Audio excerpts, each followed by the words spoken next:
नमस्कार दोस्तों, कैसे आप सभी लोग। उम्मीद है आप सभी लोग अच्छे और स्वस्थ होंगे। मैं दीपू सिंह, आपका भूगोल का टीचर, स्वागत करता हूं आप सभी का बिहार बोर्ड्स आर्ट्स ज्ञानकुल में। दोस्तों, बातें शुरू करें इससे पहले मैं आपको बता दूं कि बिहार बोर्ड्स आर्ट्स ज्ञानकुल ला रहा है विजेता बैच 2026, जो कक्षा 12वीं की संपूर्ण तैयारी को ध्यान में रखते हुए तैयार किया गया है। आप सभी लोग अपनी तैयारी को चार चांद लगाने के लिए हमसे ज्यादा से ज्यादा जुड़े। ठीक है, देखिए दोस्तों, क्या है कि किसी युद्ध की को विजय पाने के लिए, किसी युद्ध पर सफलता पाने के लिए सबसे बड़ी जरूरी होती है रणनीति। मुझे एक व्यक्तित्व का नाम याद आ रहा है, अब्राहम लिंकन। ठीक है, वो कहते थे कि अगर मुझे किसी पेड़ को काटने के लिए 6 घंटे का समय दिया जाए तो 4 घंटे मैं कुल्हाड़ी पर धार लगाने में व्यतीत करूंगा और 2 घंटे में पूरे पेड़ को कट कर डालूंगा। इससे यह पता चलता है कि रणनीति सफलता प्राप्त करने में कितनी मददगार होती है। हमारे मेहनत, हमारे शक्तियों, हमारे संसाधनों को फालतू में वेस्ट होने से बचाती है। ठीक है, तो आप सभी लोगों के लिए मैं एक मोटिवेशन कोट लिख कर लाया हूं, आप लोग ध्यान दीजिए। कर्म अगर सच है तो कर्म कहां निष्फल होगा, हर एक संकट का हल होगा, आज नहीं तो कल होगा। आप सभी लोग अपनी तैयारी करते रहिए, जी जान से लगे रहिए, पूरी ईमानदारी के साथ आप लोग मेहनत करिए। हम लोग भी आप लोगों के साथ जुड़ रहे हैं और हम लोग भी आप लोगों के साथ भरपूर मेहनत करेंगे और आपको हम बिहार बोर्ड टॉपर्स बनाएंगे। ये हमारी जिम्मेदारी है। ठीक है, ध्यान दीजिए। तो आज हम लोग रणनीति पे बात करने जा रहे हैं। तो रणनीति किस चीज की? अब मैं भूगोल विषय का टीचर हूं तो मैं भूगोल विषय की पूरी रणनीति पर बात करूंगा कि उसका सिलेबस क्या है, पेपर पैटर्न कैसा होता है, एग्जाम में कैसे कैसे प्रश्न पूछे जाते हैं, कौन से प्रश्न का कितना वेटेज है, इस पे आज हम लोग चर्चा करेंगे। चलिए शुरू करते हैं। ठीक है, कक्षा 12वीं भूगोल विषय वस्तु।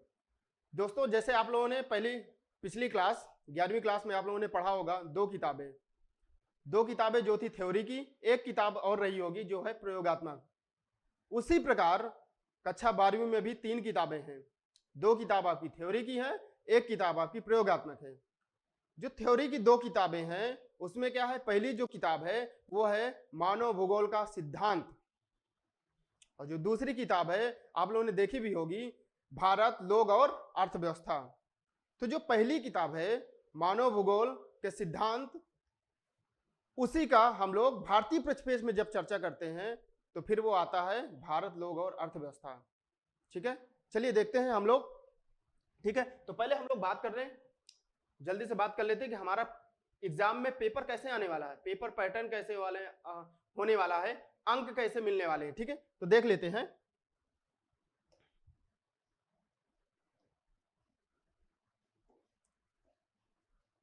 चलिए देखते हैं।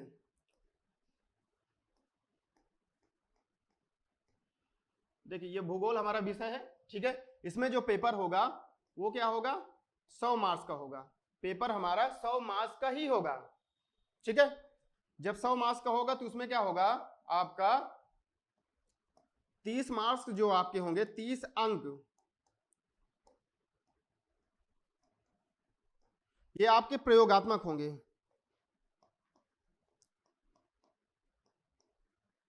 प्रयोगात्मक मतलब आपको आपके विद्यालय में, आपके स्कूल में प्रैक्टिकल करवाया जाएगा, उसी बेस पे आपको ये 30 अंक दिए जाएंगे। तो प्रैक्टिकल क्या है, मतलब आप लोग स्कूल में अच्छा व्यवहार बनाए रखिए, टीचरों के साथ संपर्क बनाए रखिए, आपको बेहतरीन नंबर दिए जाएंगे। ठीक है, अब जो हमारा दूसरा है वो है 70 अंक।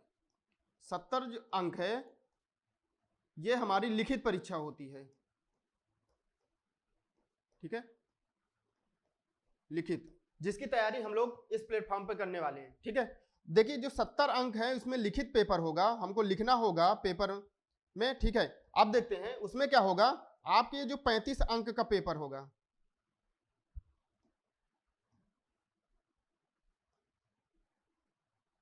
ठीक है, ये जो 35 अंक का पेपर होगा, ठीक है, इसमें बहुविकल्पी प्रश्न पूछे जाएंगे।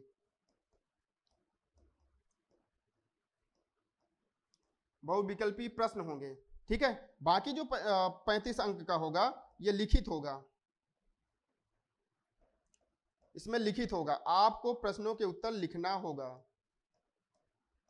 ठीक है, जो लिखित होगा इसमें 35 अंक में क्या होगा, आपके जो क्या है 20 अंक के जो होंगे उसमें क्या होंगे, लघु उत्तरीय प्रश्न होंगे।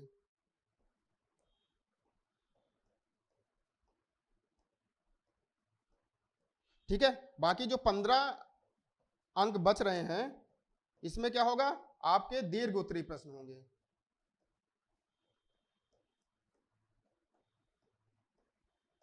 ठीक है, अब मैं बता दूं, देखिए ये जो 35 अंक का पेपर होगा इसमें क्या होगा, आपसे 70 प्रश्न पूछे जाएंगे बहुविकल्पी, लेकिन 70 में आपको जवाब कितने देना है, सिर्फ और सिर्फ 35 अंक, सिर्फ और सिर्फ 35 अंक, मतलब 35 क्वेश्चन, 35 प्रश्न का जवाब देना होगा। उसी प्रकार जब बात आती है लिखित में, तो ये जो लघु उत्तरीय प्रश्न है इसमें क्या होगा, प्रश्न जो पूछे जाएंगे वो होंगे 20, आपको करना होगा 10 प्रश्न, और हर प्रश्न आपका होगा 2 मार्क्स का, तो आपके टोटल कितने हो गए, 20।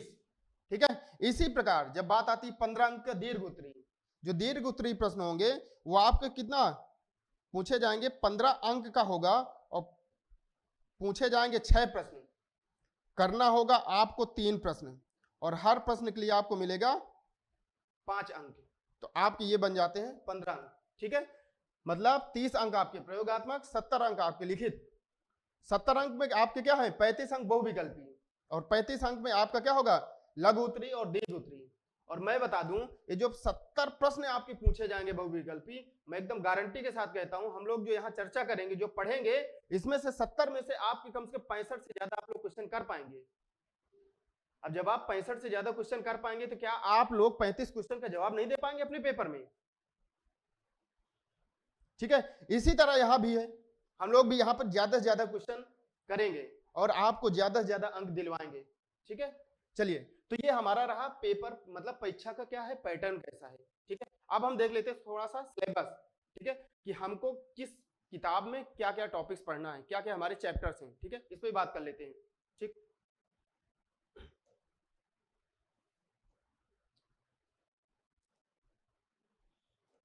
ठीक है, अब देखिए क्या है, तो हमारा जो मानव भूगोल, हम लोग शुरू कर रहे हैं मानव भूगोल। ठीक है,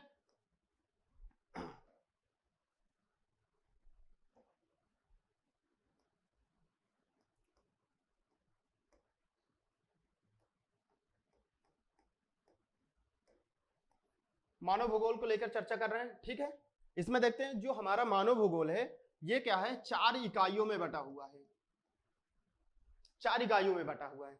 पहली जो इकाई है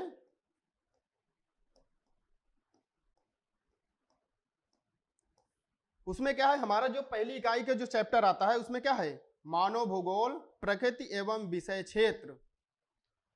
तो इस चैप्टर में हम लोग ज्यादातर जानेंगे, एक्चुअली भूगोल यहाँ पर क्या है ना, ये अपने दायरा को बढ़ा रहा है, अपनी शाखाओं को फैला रहा है, जो एग्जाम के लिए भी महत्वपूर्ण तो है, लेकिन अगर आप भूगोल में कुछ आगे का भविष्य सोच रहे हैं तो उसके लिए भी बहुत महत्वपूर्ण हो जाता है। ठीक है, तो देखिए यहाँ पर हम लोग देखेंगे मानव भूगोल क्या है। ठीक है, इसके बाद देखेंगे भौतिक भूगोल, मानव भूगोल। ठीक है, मानव भूगोल का इतिहास क्या है ये भी जानने वाले हैं। इसमें देखेंगे इनके क्षेत्र और उप क्षेत्र क्या है। ठीक है, इस पर भी हम लोग चर्चा करेंगे। ठीक है, और क्या क्या देखेंगे, इनके कुछ अध्ययन क्षेत्र भी हैं। ठीक है, इस पर भी चर्चा करेंगे। ठीक, चलिए आगे देखते हैं हम लोग। ठीक है, अब आ जाते हैं मानव भूगोल की विचारधाराएं। ठीक है, हम लोगों को बहुत सारी विचारधाराएं देखनी होगी, जैसे क्या है इसमें देखिए कुछ मानवतावादी विचारधारा है। ठीक है, ये हम लोग क्लास में डिस्कशन करेंगे, ये मानवतावादी विचारधारा है क्या आखिर। ठीक है, हम लोग देखेंगे पर्यावरणीय निश्चयवाद। ठीक है, इसी तरह नव निश्चयवाद बाद में निकल के आता है इसके बाद, और इसकी कुछ विशेषताएं हैं। ठीक है, नियतिवाद। ठीक है, ये बहुत अच्छा एक्चुअली विचारधारा है, इस पे हम बात करेंगे। ठीक है, संभववाद या संभावनावाद। इसके बाद हम लोग देखेंगे प्रकृति का मानवीकरण, प्रकृति का मानवीकरण या मानव का प्रकृतिकरण, हम लोग ये मानव भूगोल में पढ़ने वाले हैं। ठीक है, चलिए हम लोग इसका इन सब का डिस्कशन हम लोग क्लासरूम में जब भी पढ़ेंगे चैप्टर्स को तो अच्छे से करेंगे। ठीक है, हमारा जो दूसरा, अब देखिए यहाँ पर क्या है, जनसंख्या, तो ये हमारा इकाई इकाई 2, मैंने कहा था ना हमारा मानव भूगोल 4 इकाइयों में बटा हुआ है। तो पहली इकाई में हमारा मानव भूगोल का विषय क्षेत्र हो गया। दूसरी इकाई जो है हमारा क्या है, विश्व जनसंख्या वितरण घनत्व और वृद्धि। ये इकाई 2 का पहला चैप्टर है। ठीक है, इसमें हम लोग क्या जानने वाले हैं, जनसंख्या वितरण कैसा है। देखिए हम लोग जानते हैं कि धरती है, ठीक है, उसमें क्या है, ध्रुवों में बर्फ जमी हुई है, ठीक है, और हमारा जो धरती है उसका जो भूभाग एरिया है वो क्या है, 7 बड़े महाद्वीप और कुछ छोटे द्वीपों में बटी हुई है। अब हर जगह जनसंख्या का वितरण एक समान तो है नहीं है, कहीं पर जनसंख्या ज्यादा है, कहीं पर जनसंख्या एकदम कम है। ठीक है, उसका देखेंगे कि वितरण कैसा है। ठीक है, जनसंख्या घनत्व की बात करेंगे। अब देखिए घनत्व क्या होता है, किसी इकाई क्षेत्र में, जैसे मैंने इकाई क्षेत्र लिया, मैंने कहा 1 किलोमीटर की ये दायरा है। अब इस 1 किलोमीटर दायरे में जितने लोग रह रहे होंगे ये क्या हो गए, ये जनसंख्या घनत्व को बताएगा। इसकी भी चर्चा हम लोग करेंगे। ठीक है, जनसंख्या घनत्व की गणना, हम लोग गणना कैसे करते हैं इस पर भी बात करेंगे। इसके बाद जनसंख्या वृद्धि दर, ठीक है, वृद्धि दर भी देखेंगे और जनसंख्या वृद्धि दर के प्रकार देखेंगे, जिसमें हम लोग धनात्मक देखेंगे, ऋणात्मक वृद्धि दोनों देखेंगे। ठीक है, और इनकी गणना कैसे की जाती है इसको भी हम साथ ही साथ डिस्कशन करेंगे जब हम लोग चैप्टर्स को डिटेल से पढ़ रहे होंगे। ठीक है, आगे देखते हैं। अब देखिए वृद्धि दर देखा जनसंख्या का, तो मृत्यु दर भी देखेंगे। ठीक है, प्रवास देखेंगे। प्रवास क्या होता है, क्या होता है कि देखिए जनसंख्या का एक जगह से दूसरी जगह पलायन कर जाना, एक जगह से दूसरी जगह चले जाना। ठीक है, देखिए ये शॉर्ट टर्म के लिए भी होता है, मतलब थोड़े समय के लिए भी होता है और हमेशा के लिए भी होता है। तो ये भी देखेंगे, ये भी किसी क्षेत्र की जनसंख्या को प्रभावित करता है। इसे हम लोग देखें जनसंख्या वृद्धि से उत्पन्न समस्याएं। अब देखिए जनसंख्या विस्फोट जो हो रहा है उससे हमारे वातावरण में, हमारे संसाधनों पर जो दबाव पड़ रहा है, उससे जो समस्याएं उत्पन्न हो रही है उस पर भी हम लोग चर्चा करेंगे। ठीक है, आगे देखते हैं जनसंख्या ह्रास के परिणाम। ठीक है, ये भी देखेंगे ह्रास क्या है, उसके परिणाम क्या वो भी देखेंगे। अब जननांगी संक्रमण में हम लोग 3 अवस्थाएं देखेंगे, प्रथम अवस्था, द्वितीय अवस्था और तृतीय अवस्था। ये सब पे भी बातें हम लोग करेंगे। ठीक है, अब देखिए जो इकाई 2 का हमारा जो अगला चैप्टर निकल के आता है वो क्या है, जनसंख्या का संगठन। जनसंख्या का संगठन मतलब, अब देखिए जनसंख्या क्या है ना, जनसंख्या में क्या है, वृद्ध भी हैं, कुछ बच्चे भी आ जाते हैं, ठीक है, कुछ युवा वर्ग भी आ जाता है, तो इन सब का हम लोग चर्चा करेंगे। ठीक है, तो ये बताता है जनसंख्या संगठन। उसमें देखेंगे औसत लिंगानुपात।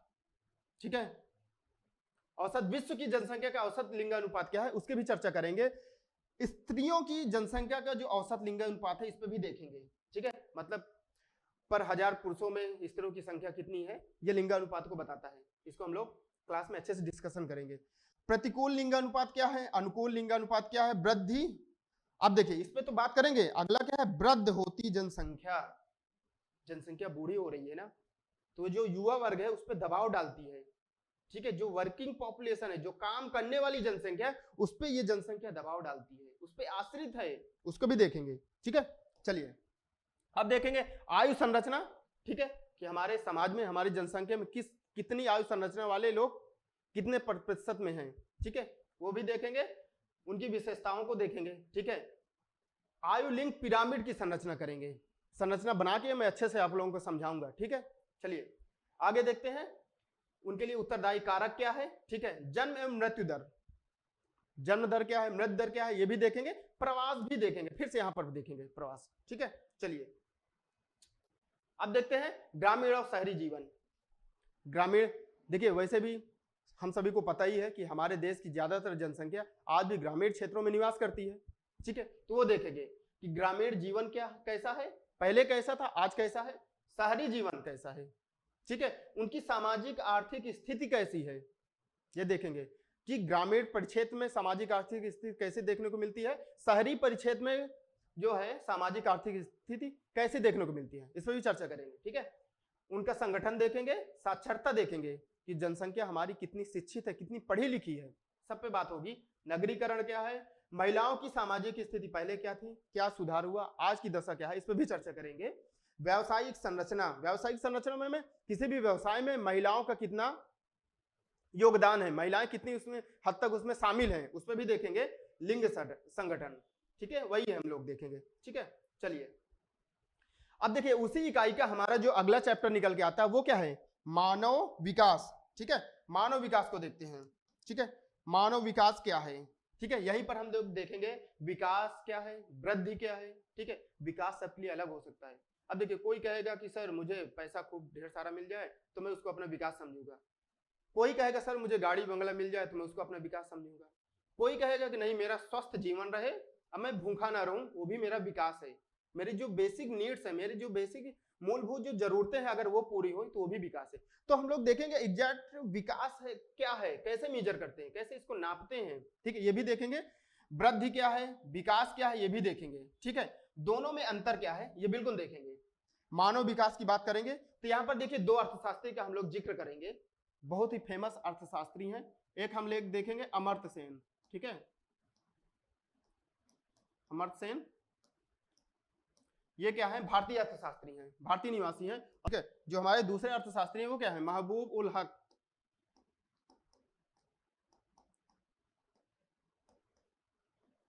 ये पाकिस्तान के हैं अर्थशास्त्री, ठीक है, ये पाकिस्तान के निवासी हैं। और जो हमारे पहले थे वो क्या है, अमर्त्य सेन, अमर्त्य सेन, ठीक है, ये भारतीय है, ठीक है। ये लोग मानव विकास को कैसे संदर्भित करते हैं, इस पे चर्चा करेंगे, ठीक है। मानव विकास के जो चार स्तंभ हैं, चार स्तंभ क्या है, हम लोग चार स्तंभ की बात करेंगे, क्या है इसमें देखेंगे, हम लोग देखेंगे शिक्षा, ठीक है, शिक्षा, इसमें क्या है, स्वास्थ्य, ठीक है, स्वास्थ्य देखेंगे, आय देखेंगे, ठीक है, ठीक है। इसके बाद क्या देखेंगे, रोजगार के साधन या देखेंगे, जीवन, जीवन स्तर, ठीक है। ये चारों स्तंभ को हम लोग अच्छे से चर्चा करेंगे, ठीक है। समता क्या है, इस पे भी बात करेंगे। सतत पोषणीयता, इसको बोलते हैं सस्टेनेबिलिटी, इस पे भी बात करेंगे, ठीक है, बहुत महत्वपूर्ण हो जाता है, ठीक है।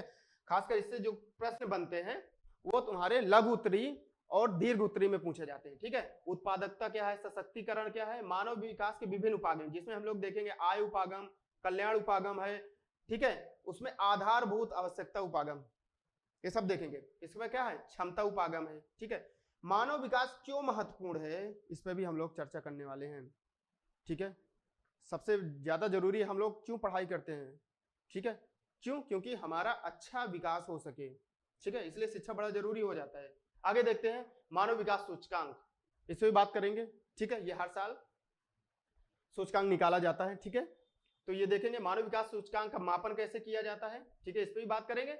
मापन के तीन प्रमुख सूचकांक, ठीक है, इसमें देखें क्या है, स्वास्थ्य को देखते हैं हम लोग, शिक्षा को ध्यान में रखते हैं, संसाधनों तक पहुंच देखते हैं, मतलब लोगों की संसाधनों तक कितने लोगों की पहुंच है कि नहीं, जनसंख्या संसाधनों तक पहुंच पा रही कि नहीं, ऐसा तो नहीं कि संसाधन जो है कुछ ही लोगों तक सीमित हो जाए, ठीक है। इस पर भी बात करें।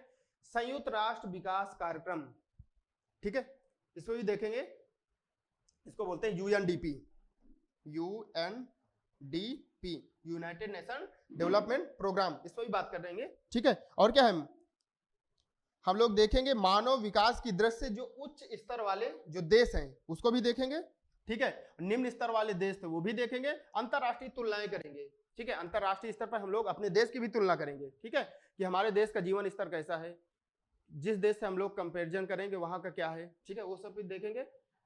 इधर क्या है, मानव विकास का मापन, ठीक है, मानव विकास का मापन, मानव विकास के महत्वपूर्ण पक्ष, ठीक है, अंतरराष्ट्रीय श्रम संगठन जिसको बोलते हैं ILO, ठीक है, इंटरनेशनल लेबर ऑर्गेनाइजेशन, ठीक है, UNDP, ये सब भी देखेंगे। और GNH, GNH का मतलब क्या है, GNH ग्रॉस नेशनल, ठीक है, हैप्पीनेस, ठीक है, ये देखेंगे। एक्चुअली ये जो GNH सूचकांक है, ठीक है, ये हमारा एक पड़ोसी देश है भूटान, ठीक है। ये क्या करता है, 1970 के दशक में ये लोग हैप्पीनेस को ज्यादा महत्वपूर्ण देते हैं, और देना भी चाहिए। अगर स्वास्थ्य है, शिक्षित है और आय है, इसका मतलब जरूरी हो ना कि हम लोग खुश भी हैं, ठीक है, तो वो भी बड़ा जरूरी हो जाता है, ठीक है। आगे देखते हैं, ठीक है। हाँ देखिए, जो हमारा अगला क्या आ जाता है, इकाई तीसरी हो जाती है, यहां से शुरू होती है इकाई तीसरी, ठीक है, तीसरी इकाई शुरू होती है। उसका जो पहला चैप्टर क्या है, प्राथमिक क्रियाएं, प्राथमिक क्रियाएं क्या होती है, मैं बस संक्षेप में बता दूं, क्लासरूम में हम लोग डिटेल से चर्चा करें, यहां मैं बता दूं, ऐसी क्रियाएं जिसका संबंध सीधे प्रकृति के साथ होता है, ठीक है, उसको बोलते हैं हम लोग प्राथमिक क्रियाएं। जैसे देखिए आर्थिक क्रिया क्या है, जिसमें प्राथमिक क्रिया क्या हम लोग देखेंगे, आखेट, भोजन संग्रहण। हमारा जो आदि मानव, जो पहले के हम लोग के जो पूर्वज थे, वो यही कर रहे थे, प्रकृति से सीधे संपर्क था ना उनका, यही था। आखेट क्या है, भोजन संग्रहण क्या है, क्यों किया जाता था, हम सब बात करेंगे। प्रमुख क्षेत्र क्या है, वाणिज्य पशुधन पे बात करेंगे, निर्वाह कृषि भी बात करेंगे, ठीक है। आगे देखते हैं, निर्वाह कृषि के दो भाग देखेंगे, ठीक है, निर्वाह कृषि के दो भाग देखने वाले हैं हम लोग, गहन निर्वाह कृषि देखेंगे, ठीक है, और आदिम निर्वाह कृषि देखेंगे, तो ये दो उसके हो जाएंगे, आदिकालीन निर्वाह कृषि और गहन निर्वाह कृषि, इस पर भी बात करेंगे, ठीक है, अच्छे डिटेल से बात करेंगे। चावल प्रधान गहन निर्वाह कृषि, इस पर भी बात करेंगे, ठीक है। चावल रहित निर्वाह कृषि और उनकी कुछ विशेषताएं, इस सब पे बात करेंगे, ठीक है।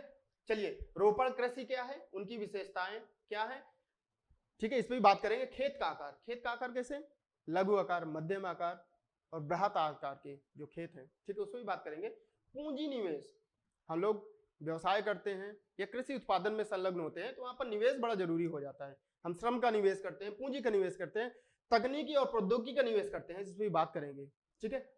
एक फसली कृषि क्या है, बहुफसली कृषि क्या है, सब पे बात करेंगे, ठीक है। श्रम बहुत ही महत्वपूर्ण हो जाता है, ठीक है। परिवहन के साधन भी देखेंगे, ठीक है। आगे देखते हैं, क्षेत्र, कृषि प्रकार, खनन भी क्या है, मैंने कहा था ना, खनन का भी सीधे से संपर्क किससे है, प्रकृति के साथ, ठीक है। तो खनन भी क्या है, प्राथमिक क्रिया है, ठीक है, इस पर भी बात करेंगे। इनके दो प्रकार हैं, दो प्रकार कौन कौन से हो जाएंगे, एक तुम्हारा सतही खनन हो जाएगा, एक भूमिगत खनन हो जाएगा, सतही खनन, ठीक है, सतही खनन हो जाएगा, ठीक है, एक क्या हो जाएगा, भूमिगत खनन, ठीक है। चलिए देखते हैं, दिया भी है, भूमिगत खनन, धरातली का मतलब वही सतही खनन, ठीक है, इस पर भी बात करेंगे। चलिए आगे देखते हैं, हमारा उसी तीसरी इकाई में ही अगला जो चैप्टर निकल के आता है वो क्या है, द्वितीय क्रियाएं। ये जो द्वितीय क्रिया है ना, इनका संबंध सीधे प्रकृति के साथ नहीं है, लेकिन प्राकृतिक जो क्रियाएं हैं, जो प्राथमिक क्रियाएं हैं ना, प्रकृति पे जो आधारित जो प्राथमिक क्रिया है, उस पर ये आधारित है। इसी को बोला जाता है, इसको बोला जाता है निर्माण और विनिर्माण, ठीक है, निर्माण और विनिर्माण मतलब उद्योग, जो फैक्ट्रियां, ये सब इसी में आ जाते हैं, ठीक है। इन सब का अध्ययन हम लोग द्वितीय क्रिया में करते हैं। क्या होता है कि देखिए, जो हम लोग प्राथमिक क्रियाओं के द्वारा प्रकृति से सीधे हम लोग ने संसाधनों को जो दोहन किया, उसको हम लोग मूल्यवान उत्पाद में जब बदलते हैं, उसमें द्वितीय क्रिया महत्वपूर्ण हो जाता है, ठीक है। आगे देखेंगे, उद्योग का वर्गीकरण करेंगे, ठीक है, आकार के आधार पर करेंगे और कच्चे माल के आधार पर करेंगे और उत्पादन के आधार पर करेंगे और स्वामित्व के आधार पर करेंगे। स्वामित्व को मतलब कैसे, कि निजी है, कि सरकारी है, कि दोनों से मिलकर, पब्लिक प्राइवेट पार्टनरशिप, ठीक है, उस पर भी बात करेंगे, ठीक है। आगे देखते हैं, चलिए आकार के आधार पर वर्गीकरण पे देखें, जैसे कुटीर उद्योग, छोटे पैमाने पर, बड़े पैमाने पर उद्योग, ठीक है। कच्चे माल के आधार पर उद्योगों का वर्ग कृषि आधारित जैसे हो गया, और कुछ खनिज आधारित, ये दोनों कच्चे हैं, हमको कुछ चीजें कृषि से मिलेगा, कुछ चीजें हमको खनिज से मिलेगा, ठीक है। आगे देखेंगे, धात्विक खनिज हो जाएगा, आधात्विक खनिज हो जाएगा, ठीक है। रसायन, पशु आधारित मतलब डेयरी उद्योग, ठीक है, मांस उद्योग, ये बड़ा जरूरी हो जाता है। रसायन आधारित मतलब, इसका मतलब ये हो जाता है जैसे हमारा क्या है, फर्टिलाइजर, ठीक है, केमिकल्स, मतलब जो हम लोग क्या है, दवाई यूज करते हैं अपनी फार्मेसी में, ये सब इस पर आधारित जो उद्योग है, ठीक है। वनों पर आधारित उद्योग, जो हम लोग आयुर्वेदिक प्रोडक्ट बनाते हैं, हम लोग उन सब कहाँ से मिलता है, हमको जड़ी बूटियां कहाँ से लाते हैं, जंगलों से लाते हैं, वन से लाते हैं, उस पर, ठीक है। उत्पाद के आधार पर उद्योगों का वर्ग, और इसके बाद देखेंगे उपभोक्ता वस्तु उद्योग, ठीक है, और आधारभूत उद्योग, इस सब पे बात करेंगे, ठीक है। स्वामित्व के आधार पर उद्योगों के वर्गीकरण मैंने बताया था, थोड़ा सा भी बताया कि सार्वजनिक, निजी, संयुक्त क्षेत्र, ठीक है। समूहन अर्थव्यवस्था क्या है, इस पर बात करेंगे। और धुएं की चिमनी वाला उद्योग, ठीक है, ऐसे उद्योग जो बहुत ज्यादा पॉल्यूशन करते हैं, प्रदूषण बहुत ज्यादा फैलाते हैं, वो इस कैटेगरी में आ जाएंगे। दूसरा क्या है, स्वच्छ उद्योग, ऐसे उद्योग जो पॉल्यूशन बहुत कम करते हैं, ठीक है, उस सब पे बात करेंगे, ठीक। चलिए आगे देखते हैं स्वच्छ उद्योग की विशेषताएं। ठीक है, जरूरत भी है इनकी, स्वच्छ उद्योग की आजकल जरूरत भी है, क्योंकि इतना ज्यादा पॉल्यूशन बढ़ रहा है, ग्लोबल वार्मिंग हो रही है, ग्लेशियर पिघल रहे हैं। ठीक है, तो इस सब पे चर्चा होना बहुत जरूरी है, उनकी विशेषताओं को जानना बड़ा जरूरी हो जाता है। ठीक है, कृषि व्यापार, कृषि कारखाने भी देखेंगे, कृषि पर आधारित व्यापार, उन पर आधारित कारखाने। ठीक है, प्रौद्योगिक ध्रुव, जंग का कटोरा, इस पे बात करेंगे अच्छे से। ठीक है, आगे देखेंगे। चलिए इसी तीसरी इकाई पे जो हमारा अगला जो अध्याय निकल के आता है वो है तृतीयक और चतुर्थक क्रियाएं। ठीक है, तृतीयक क्रिया में बता दूं, ये तृतीयक क्रियाएं को बोला जाता है सहायक क्रिया। ठीक है, ये क्या करती है, सहायता देती है। ठीक है, जैसे परिवहन हो गया, ठीक है, तो टेलीकम्युनिकेशन हो गया, ये सब चीजें इस पे होते हैं। ठीक है, सहायता का काम करती हैं। ठीक है, जो चतुर्थक क्रिया हो जाती है आपका, ये क्या है, ये जैसे रोबोटिक्स हो गया, हमने टेक्नोलॉजी रिसर्च किया, अनुसंधान किया।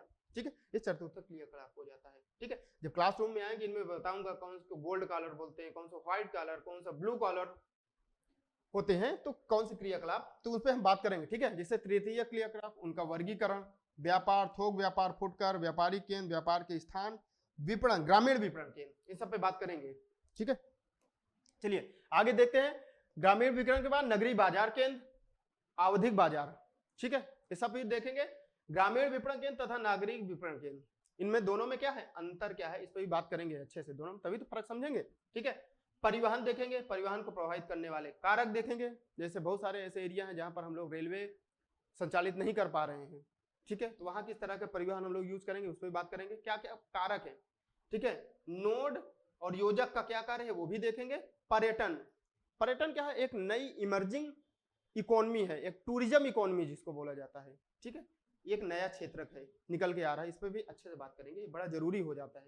ठीक है, पर्यटन को प्रभावित करने वाले कारक, जिसमें मांग, पर्यटन, जलवायु और भूदृश्य, ये सभी तो प्रभावित करते हैं। जलवायु कैसी है, ये हमारे पर्यटन को डायरेक्टली प्रभावित करता है। भूदृश्य कैसा है, इतिहास उस क्षेत्र का कैसा रहा, वहां की कला संस्कृति कैसी है, ये सब डायरेक्टली सीधे तौर से हमारे पर्यटन को प्रभावित करते हैं। ठीक है, संस्कृति, अर्थव्यवस्था। ठीक है, चतुर्थक क्रियाकलाप हम लोग देखेंगे, अभी इसके बारे में मैंने थोड़ा सा बताया, जिसमें संचार आ जाता है, जनसंचार, इसको नॉलेज बेस्ड एक्टिविटी बोलते हैं, ज्ञान आधारित। ठीक है, मैंने कहा था ना अनुसंधान वगैरह जो हम लोग करते हैं वही है ज्ञान आधारित। ठीक है, क्यों कहा जाता है इसको ज्ञानोन्मुख सेक्टर, बात करेंगे। ठीक है, द्वितीय तृतीय क्रियाकलापों में प्रमुख अंतर क्या है देखेंगे। चलिए आगे चलते हैं। अब हमारा जो निकल के आता है चैप्टर क्या है, परिवहन एवं संचार, ये भी हमारे इकाई तीसरी जो इकाई है उसी का अध्याय है।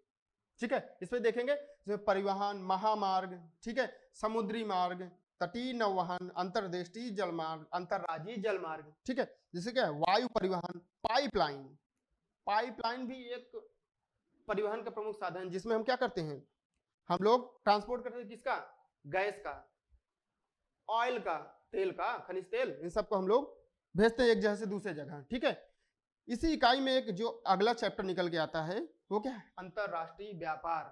ठीक है, देखिए आज हम लोग वैश्वीकरण के युग में जी रहे हैं। ठीक है, इसलिए अंतरराष्ट्रीय व्यापार बड़ा जरूरी हो जाता है, हर देश दूसरे देश पर आश्रित है। ठीक है, तो हम लोग करते हैं। ठीक है, तो हमारा भारत का क्या योगदान है अंतरराष्ट्रीय व्यापार में, कितना क्या सहयोग है, उस पर बात करेंगे। ठीक है, उसका इतिहास क्या है, संसाधन, जलवायु, व्यापार के प्रकार, ये सब देखेंगे। व्यापार संतुलन क्या होता है बात करेंगे। व्यापार संतुलन क्या होता है मैं थोड़ा सा बता दूं। देखिए हम लोग क्या करते हैं, व्यापार कैसे करते हैं, या तो कुछ चीजों को आयात करते हैं या तो कुछ चीजों को हम लोग निर्यात करते हैं। अगर हम लोग निर्यात ज्यादा कर रहे हैं, आयात कम कर रहे हैं, तो इसका मतलब हम ये मानेंगे कि हमारा व्यापार सरप्लस में है, मतलब फायदे का व्यापार है। लेकिन अगर हम लोग आयात ज्यादा कर रहे हैं, निर्यात कम कर रहे हैं, तो इसका मतलब कहीं ना कहीं हमारा व्यापार घाटे का है।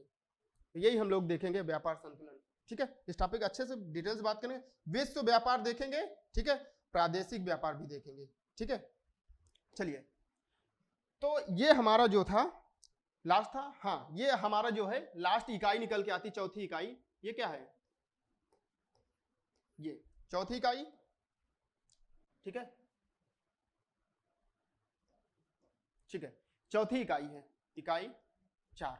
ठीक है, इसका जो अध्याय है उसको बोलते हैं मानव बस्तियां। ठीक है, इसको भी देखेंगे, विभाजन स्थिति के आधार पर मानव बस्तियों, जो मानव बस्तियों का विभाजन है वो भी देखें किसके आधार पर, स्थिति के आधार पर। ठीक है, ग्रामीण बस्तियों के प्रतिरूप देखेंगे, ठीक है, उनके प्रभावित करने वाले कारक देखेंगे। ठीक, अब देखेंगे उनकी क्या समस्याएं हैं। जैसे सबसे बड़ी समस्या क्या होती है ग्रामीण बस्तियों में? सैनिटेशन। आज भी हमारे देश की काफी सारी जनसंख्या रोड के किनारे फुटपाथ में सोती है, झुग्गी झोपड़ियों में निवास करती है, ठीक है, स्लम एरिया में निवास करती है। वहां पर किन किन चीजों की अनदेखी की जाती है उस पर हम बात करेंगे, ठीक है। आगे देखो वहां की जो समस्याएं हैं। शहर देखेंगे, शहर में भी गरीब लोग रहते हैं, झुग्गी झोपड़ियों में रहते हैं, स्लम, ठीक है, ये सब पे बात करेंगे, ठीक है। और हमारा यहां से समाप्त होता है। और हमारी जो पहली किताब है मानव भूगोल का, ठीक है, सिद्धांत जो है वो यहां से समाप्त होता है। अपने आपके धैर्य बनाए रखने के लिए धन्यवाद, फिर मिलते हैं।